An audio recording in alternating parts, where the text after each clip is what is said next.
Hello, this video is for Smalley's Math 2414 course, Summer 2022.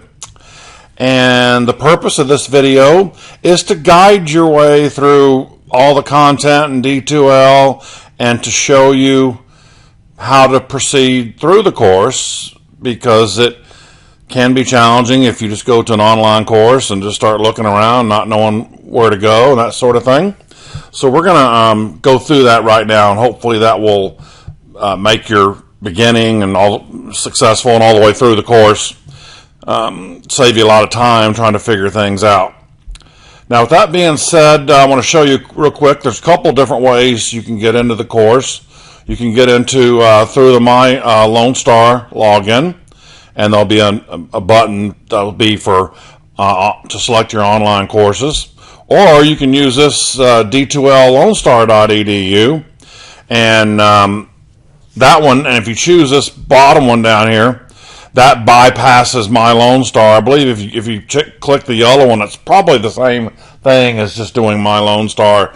But let's just say there was some technical issue with My Lone Star, whatever reason, but the online D2L still was working. You could access it via this way. So I'm going to go this way and see what happens.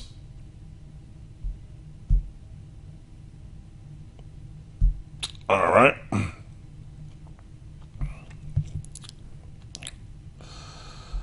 So let's go. Let me find, yeah, yours not going to look like all this mess with my classes here, but yeah, 8 week 3, that's us. I'll probably kind of switch back and forth between student mode and instructor mode to kind of show you what's going on. In fact, I think I'll do that right now, so you can see how you'll look at it. And I've already made one announcement. Course opened at 1 a.m., but I did not have this video ready yet, so I'll have it ready after I record it and then process it. However, that won't take too long, and I'll put it right in there. And so there's my first announcements. Obviously, announcements are important, how you keep track of information in this course, and I'll be putting in some more announcements here first couple days for sure. And this one has a link to the syllabus, but I'm going to also show you where the syllabus is. Now, the main things for you in this course to be concerned about are course content. Well, grades are just where you check your grades. That's where your grade scores will be put into that grade book. But as far as studying for the course, that sort of thing, and then completing the activities. And let's see, this course activities quizzes. We'll come back to that later, but that's really the only things that you need to worry about as far as the D2L menu goes. All right, so I'm going to come over here, content. That's where we're going to get this started.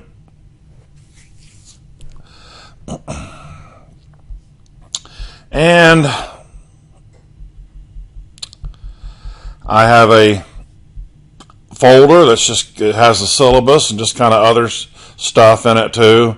Like here's some review of Cal 1 topics, which probably are just some of my Cal 1 notes. The most important things from Cal 1. You're not going to need everything you learned in Cal 1 for this class, but the main things are derivatives and then integrals, and then limits to some degree. We actually start with limits, a new technique. But that's the main thing. So a lot of things that you did in Cal 1 you're not going to see in this course, like related rates, optimization, things like that. This is less application based and more just learning new integration skills and things like that. So, well, let's go ahead and take a look at the syllabus here and kind of pop through this. Obviously you can. I'm not going to read this thing verbatim, kind of just hit the highlights, because that's going to be sitting there, and then, and if anything is not clear, you absolutely can just drop me a message or something like that. So there's no point in me just spending an hour just here on the syllabus. Okay, let's see. Hopefully there's no typo. Usually there's like one typo in here or something, but okay, all right. I'm not going to read all that, obviously. That really is not going to mean that much to you until after we learn the material. Okay, let's see. The calculators like TI-84s, 84CE, any graphing thing, the Inspire NX is okay. That's going to mainly apply to the proctored exams. There's not much really I can do for the unproctored exams, but keep that in mind. For example, if you're using TI Inspire CAS, you would not be able to use it for the final exam. All right. That's the official book for this course, but I'm going to show you something else here in a few minutes, an alternative. And actually, if you already have a calculus book, you can use any book you want, but I'm going to show you an alternative to where you don't have to get this. But I have to list it because that's the official. We're not doing, yes, I mentioned here, Cengage or any kind of, I have some homework stuff, but it's not tied into a software program. You'll see that. That's what the quizzes are going to be. But they won't require you to need access to MyMathLab or this Cengage, which is the program that goes with this book. Oh, all right, well, I'm not going to read all this. Here are some important dates. Official day of record. The withdrawal date, 8/4/22. Okay. Department chair, and there's the dean, who's my boss. Okay, let's get down here to the grade determination. Now, we have 10 quizzes. I kind of left out something. Okay, there is a little bit. And there's always something in the syllabus that I need to make clear there, but I'm saying it verbally here, so there are 10 quizzes, and you'll see it here in a minute when I go back to it. And the lowest 4... Oh, okay, here it is. I'm sorry. This first sentence ought to be, the second sentence ought to be first. I got myself confused. Okay, we have these 10 quizzes. The best 6 out of the 10 form a quiz average. So that means 4 automatically drops. You can not take them, or they can just be your lowest scores. Either way, I mean, in other words, if you had 6 100s and you had 4 zeros, if you had 6 100s and you had 4 90s, you would still achieve the same goal. You would have a 100 quiz average because it's your best 6. All right, anyway, that quiz average is basically equivalent to an exam. So we have 3 exams, and should be laid out down here. Yeah, 3 exams and the quiz average, and the lowest of those 4 will be dropped. Usually for most people, it's the quiz average. I mean, it's one of the exams. If it's quiz average, that probably means you have an A in the class, and your quiz average just happened to be lower than your exams. So you have to be careful on the wording here, in the sense that I want to make it clear when somebody asks me, "Are you dropping an exam?" Well, only if you have a quiz average. I want to make that clear that quiz average would replace it. In other words, you can't choose not to take an exam and not do the quizzes. So so I hate to use the word drop, but yes, it will replace it. So yeah, exam 1, exam 2, exam 3, quiz average. The lowest of those 4 is gone. And it could be the quiz average. Well over 90% of the time, it's not the quiz average, because people usually need that to replace another test. So I just want to make that clear. But yes, you could still choose not to take a test. Like, for example, if you had like really good scores on the first 2 exams and you already had a really strong quiz average by then, and those are going to be your best 3, yeah, then you could choose not to take an exam. But I want to make it, and then that one would go away. But I just want to make it clear that you can't ignore an exam and the quizzes both. Okay, so just like I said, if you email me, we'll get that all squared up. And if you have any questions, okay.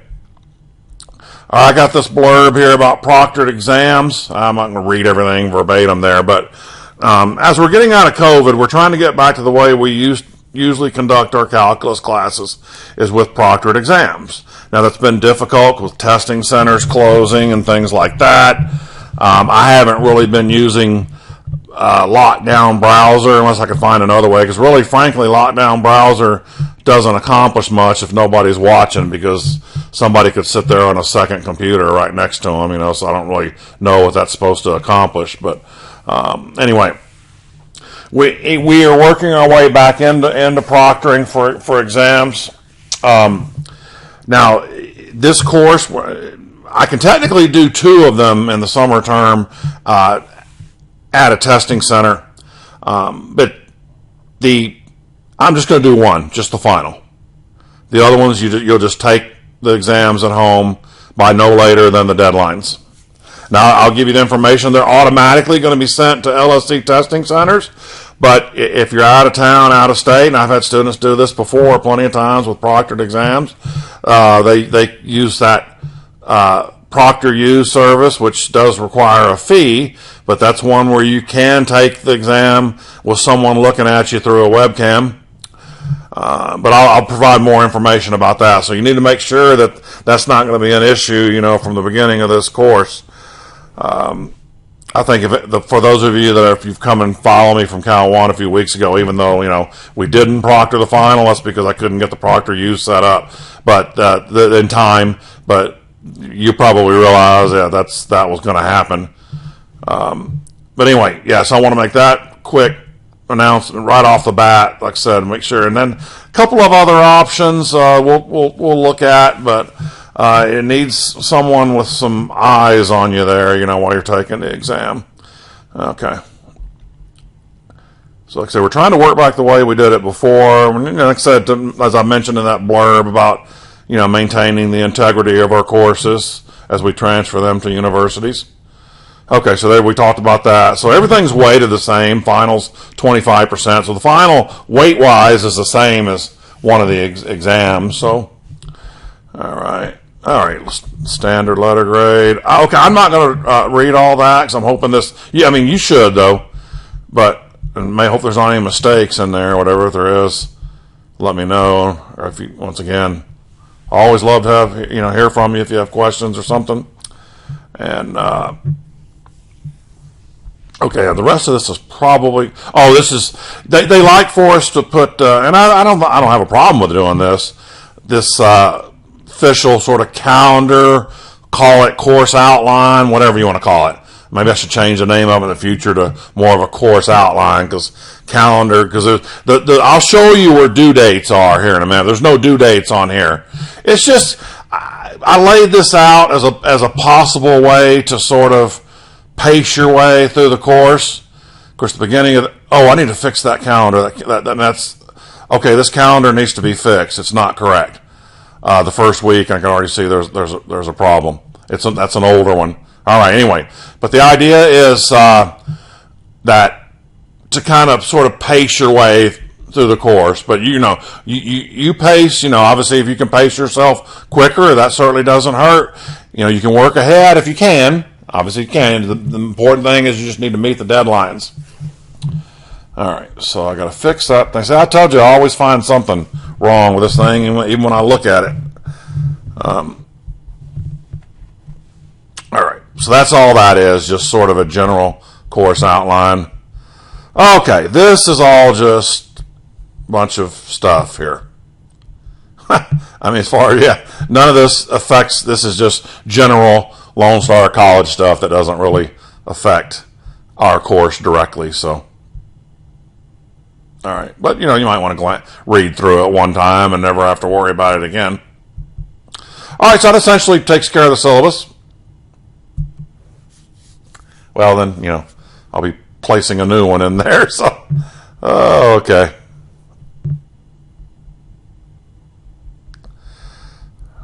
Let's see. Now this file, this will be sitting here. What this is it doesn't give you the questions with the answers, but what it does, it's a list of the questions, the type of questions that are going to be asked. Now, this doesn't mean too much to you right now, but it will whenever you're ready to study for the final.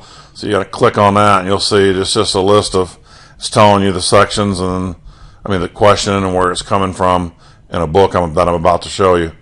Okay, so it's 25 questions on the final. The first 3 exams will have 20 each. I'll probably go and try to remember to put that in an announcement. Let's see.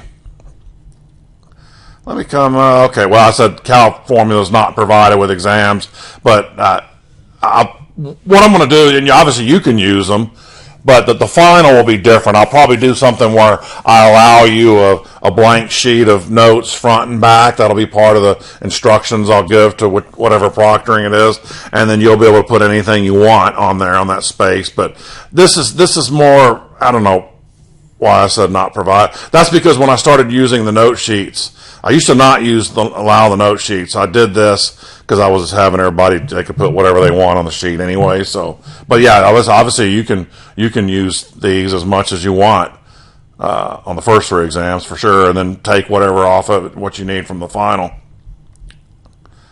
It's a trig sheet with trig references. Let me come down here before I go back up to the thing. This bottom thing, other resources. Let me click on this.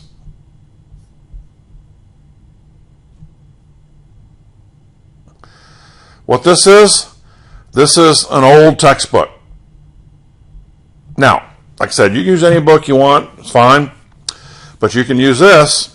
And my notes and videos are going to be based on the section ordering in this book.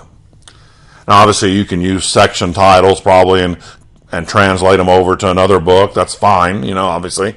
You can do that. But using this one, it'll be exactly the same. So those problems that I listed, that were those problems for the final, those section numbers are all coming from this book. Well, this file's too big, so I'm not going to open this. But that's what this other resources is that textbook, that old textbook. And let's see. Now go back up here, review. Okay, so this practice problem list. Let me click on this. Well, obviously, you want to zoom in on that, but okay, these are not for a grade, but they're for practice. And no one's expecting you to do all of these, but obviously, it wouldn't, especially if you're doing like quizzes, and you can go back and to the homework and try some that are similar, and that way you could feel good about how you're doing on a quiz question. The quizzes are going to be like homework assignments, which I'll talk about here shortly. So you see, it breaks everything off by it tells you what's going to be on each exam, but you're going to have another way that tells you that too here in just a second. So that's just suggested practice problems. That's all that is, not collected or submitted for a grade or any such thing like that. Let's go back to our folder and just start clicking around at stuff here. Another thing, I have just a summary of basic derivative and integral rules, which you can use that sheet while you're taking a test. And then for the final exam, though, you'd need to put whatever you felt like you needed on your personal note sheet. So that's what I mean by not provided. Doesn't mean you can't use it on the first 3 exams. Now I'm going to show you how to do this actually in a few minutes. How to submit your quiz entry, and this also will show you how to do this. But a lot of people will forget these files are here, and hey, how do I look at my quiz again? And I'm going to show you real quick. But you can just go back to this file. Yeah, so a lot of people forget this is here, but always look around and see what I got in there. Let me see. Don't have Calc Chat in there. I think I'm either going to put that in here. I'm going to put that in an announcement. CalcChat.com is a free website. I think you can pay extra for tutoring or something, but it's like a solutions manual, even though it doesn't always show all the steps. But it's better than just the answer itself. If you were doing some of those odd problems on that suggested practice list, in fact, I'll bring it up here, just to show you real quick. But I should put that in writing somewhere too. CalcChat.com. And you just would come to, this is the one that book that I have in there is the 9th edition. So you recognize the symbol, everything, view. So you can go, let's see, 8.7. We're actually starting in a different place than we used to start, but doesn't matter. We didn't need anything before that. This used to be done later in the course, but it's been restructured to be at the beginning now. So 8.7, you click on the exercise, they're only for the odds, and it'll show you something like that. But like I said, you feel free to ask, because, I had a student in face-to-face class. He was always, and I don't blame him. I had one online student doing this at the same time, would ask about him, because some of the solutions are a little unclear, in the steps, and they kind of leave out some stuff. But anyway, but that's at least a good place to start. That way you can maybe catch one that's helpful, and you don't have to go any further worrying about it.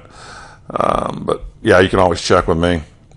But I should probably put that as a link or as an announcement, calcchat.com. But anyway, like I said, this file you can go to, even though I'm going to show you how to do this in a minute. You actually, you'll click next to the quiz and the arrow next to it, and you'll view your submissions and then your attempt, and that's how you'll look at it. So that file will be there.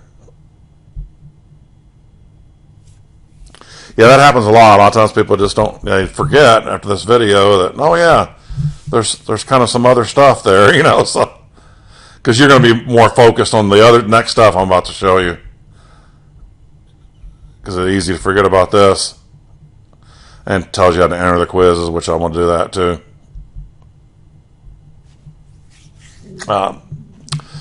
Let's see what we've got here. So, first thing over here, that pretty much takes care of that folder. Lecture notes. Alright, I've got the lecture notes all organized by exam. So there's no mystery. In other words, I wonder what's going to be on exam 1 or exam 2 or exam 3. Not a problem. I've got this organized where you know exactly, no vague. I mean, if something were to change for any reason, I don't see it changing, but that would obviously, come in an announcement. So obviously that's why you always want to be checking your announcements too. But most likely, I don't see any reason why. This isn't like a face-to-face class where it could, flood for a couple of weeks or something, some sort of natural disaster that caused campus to be canceled classes and have to rearrange the stuff. That's different, so we should be okay. That shouldn't affect us at all. So exam 1 here's got 8 sections, so you'll start right here, even though it's weird. That's 8.7 in that book that I showed you, that PDF file there. So you'll start there, but don't worry, you didn't need anything else from chapter 8 to do this. It's going to be it starts out with a limit. It's a limit section. So if you need to review limits a little bit, you could, but might be okay. So you just click on that, open that up, and you can download it. Oh yeah, some of these need to be. You can just rotate it around. First did some of these. I don't know why. I wasn't paying attention. I did them as landscape, and I meant to do them as. Why can't? Well, you may have to download it to be able to rotate it. Let's try that out. But anyway, some reason I just did them all in landscape, and then it kind of when you print them to PDF, it turns them sideways. So okay, go down here and definitely I should be able to, yeah. Okay, there we go. That rotated it around. So okay. Yes, you'll need to download it to be able to, unless I missed a button up there where you could do it there, but it doesn't matter if I missed anything or not. If you figure it out, that's great. But if not, we know we can do this, and we're good. So the notes are all there, all organized. And, this course actually has, there's 4 sections here at the end. That's why these are labeled like this. There are 4 sections that, get rid of this nonsense here. All right, click it. All right. It's 4 sections that are actually beyond exam 3, but they are going to be on the final. So it's this little block of 4 right here. So that's why they're not in an exam folder.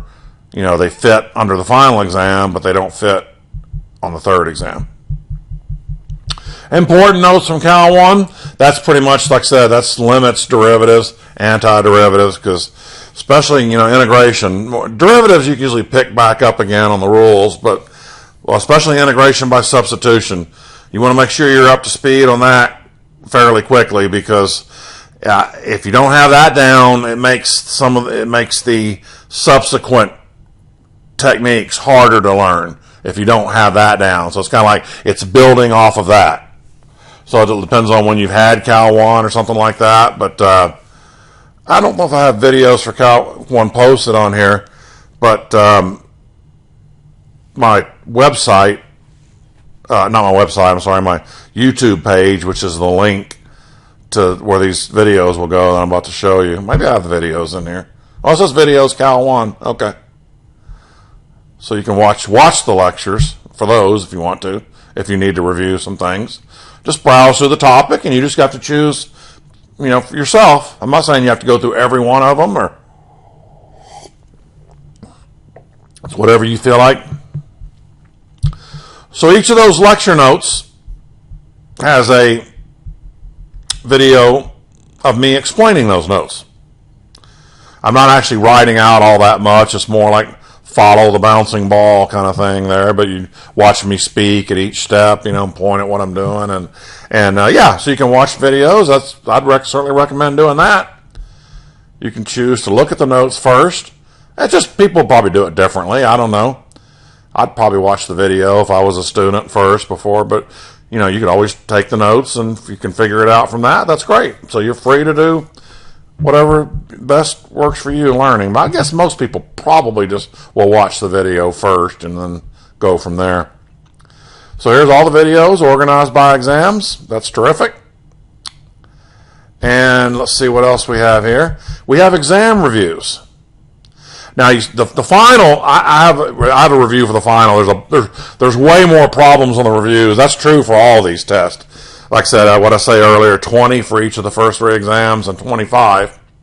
But, I like to make my reviews. That's not uncommon. Most instructors will do that. More problems on the review than they have on their test, because it just gives you a variety of problems to practice to help make you more prepared. So you have a file, sample problems for exam 1. That's just the file with the questions. I think there's answers at the very bottom of the file. You see that? So nothing's there.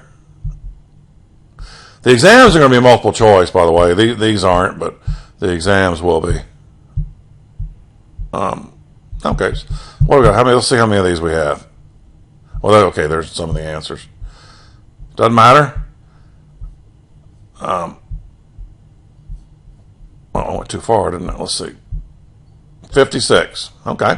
Well, there's not 56 problems on your test, so nothing to worry about. So you try as many as that's not submitted for a grade. So once again, it's just you do what makes you comfortable. Now, so we got 3 things for each exam. We have the questions themselves, which obviously it's good to try as many as you can. This one is me working them out.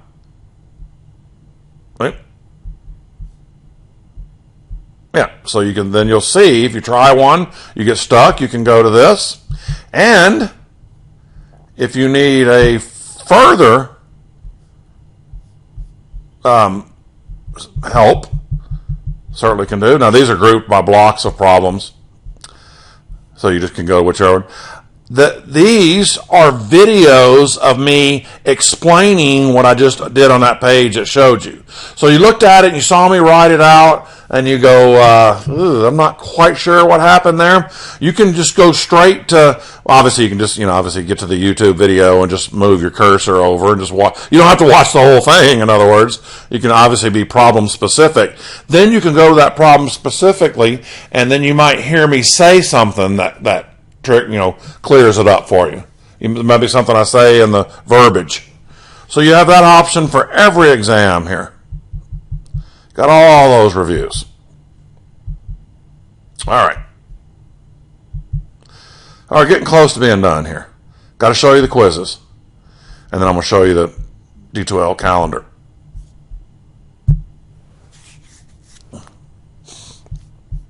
Okay. So I've sometimes struggle deciding what, if I should rename these or not. Because most times, a student, you think quiz, think of you take it like a test basically, but these are more like homework sets than they are quizzes. So what's going to happen is you have all these PDF files; they're already there. Nothing's happening to them. You go through and you open this is kind of funny. I have a 0, but I added this one in a couple of years ago. It's more like an algebra and calculus kind of review. So that's Cal 1. Yeah, so it's previous stuff. Quiz 1 is the first quiz related to Cal 2 topics. So if you took my Cal 1 class, we had quizzes 1 through 10. Now we have 0 through 9, which is still 10 quizzes. So yeah, you still have 10 quizzes. They're just 0 through 9 now. So you just kind of do this. So you click, open this file up, and all right, you do these, you answer these. And this is the only one that has 20. Every other one only has 10. I kind of made this one because I want to cover more on this one. The rest of them only have 10. But this is really a good one to do because test your skills, and obviously you can use whatever references you need and things to look stuff up and whatever. So the way you do this is you work these problems, a few at a time, whatever you pace yourself, and you just have to meet the deadline, which I'll show you that. You just have to enter your answers before the deadline, which I'll get to that here in a minute. So yeah, you work them, and then when you have all of them answered, you'll go into what I'm going to show you here in a second, and you'll submit your answers. And then that's it, yeah. So obviously if let's say the first one has 20, and you have like 18 of them done, and you're struggling with a couple, you're going to have to get in there, and it's close to the deadline. You just need to get in there before the deadline, and you'll still have an hour to enter your answers. You don't even really need an hour, because keep in mind, you're not taking the quiz, you're just submitting answers. That's a big difference. Let's see. So that's how the quizzes work. So they're just PDF files. You solve the problems. I'm going to change this over back to my view here for a minute. So that's where the quiz files are. And so now you see why this wasn't tied in with any particular software package, because we're all just working off the same set of questions there, so we didn't have to log into some sort of, My Math Lab or anything like that. So the problems are already there. So here's the thing I was talking about, course activity quizzes. Now quizzes includes quizzes and exams. Anything that you're submitting for a grade all falls under here. And I've got all the due dates in here. So you see, you have to just start. Don't worry about the beginning date. I just copied these from the fall and didn't change the day, whenever it was. Or maybe might have been last semester. Because I just doesn't matter about the beginning date, because we already have it. That means it's already open now. If it was opened since, yeah, that's fine. But here's this closing date. So that means the first one, you got to get that one in there by June 30th, and you got to open up the quiz by 11:59 p.m. Okay. Now, okay, so you see here are all the dates. There's no excuse not to know any dates here. I think in the corner of the home page, bottom right, it shows you a calendar of events as they're coming up. But you can go right here anytime and get all of them. There they are. So just pay attention to those. And I'm going to go, I don't know, I'll just pick quiz 1 here. I'm just going to pick one just to sort of show you.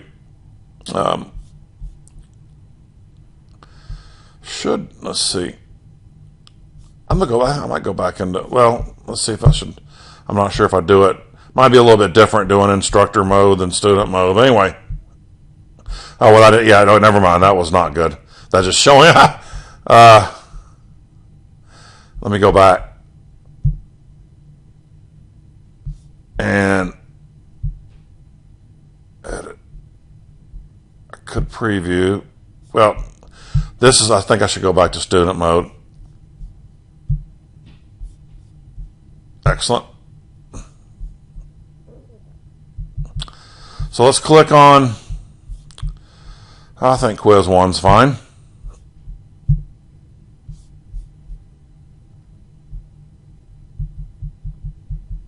I think I'm considered a student in here also, so should work. So you see right here, we just click on that. And so you see it's an hour. But like I said, you should already have all your problems done just when you submit them. I mean, I guess technically, let's say you had 9 of them done and you put the answers in and you were going to spend an hour trying to figure out that last one. You could, but you got to make sure you submit it. So you click Start Quiz. Okay, what I'm going to do here, I'm just going to go through here and I'm not going to care whether they're right or wrong. Just to show you, you obviously need to care. Just bubbling stuff here, so I'm looking at the questions. Let's see. And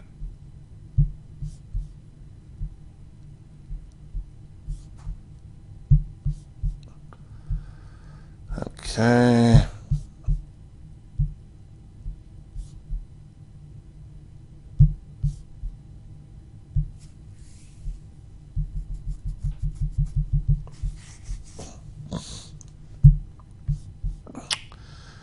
Make sure they're all answered. And you see over the left, shows you a little check mark. So you just look and see, maybe you thought you clicked one on a problem and you didn't.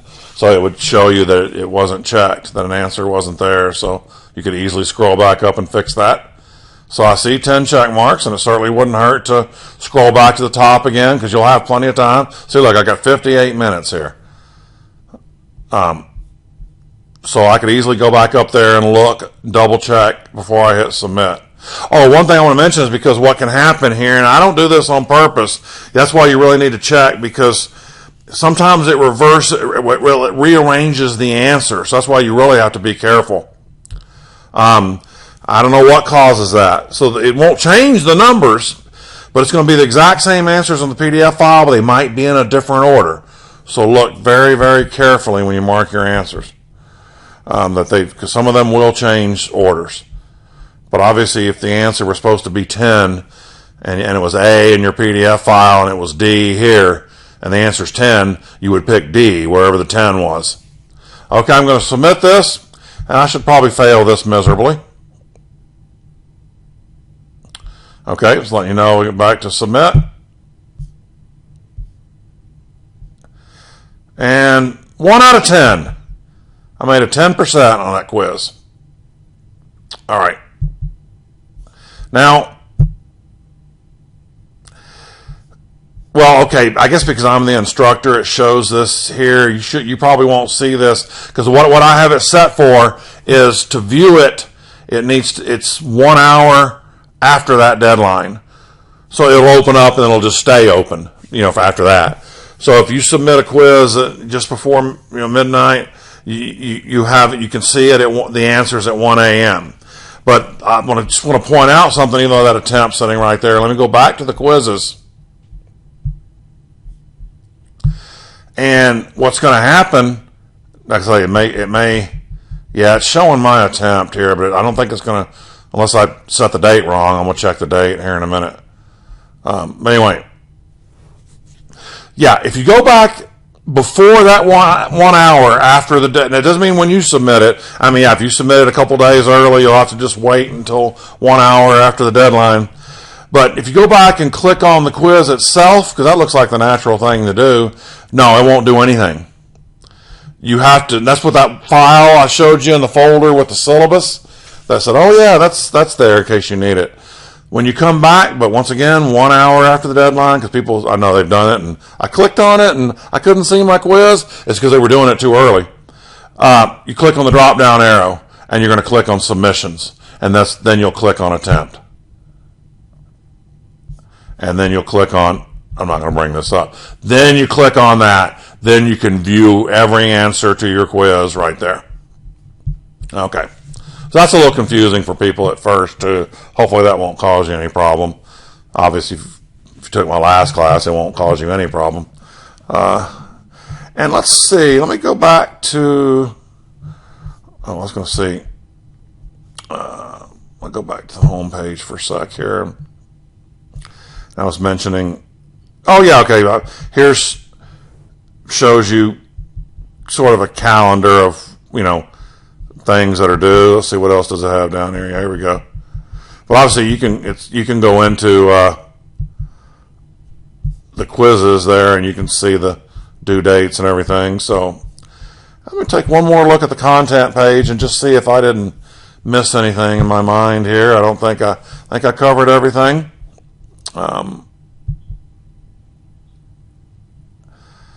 Yeah, so we covered the lectures, videos, lecture notes, how to do the quizzes,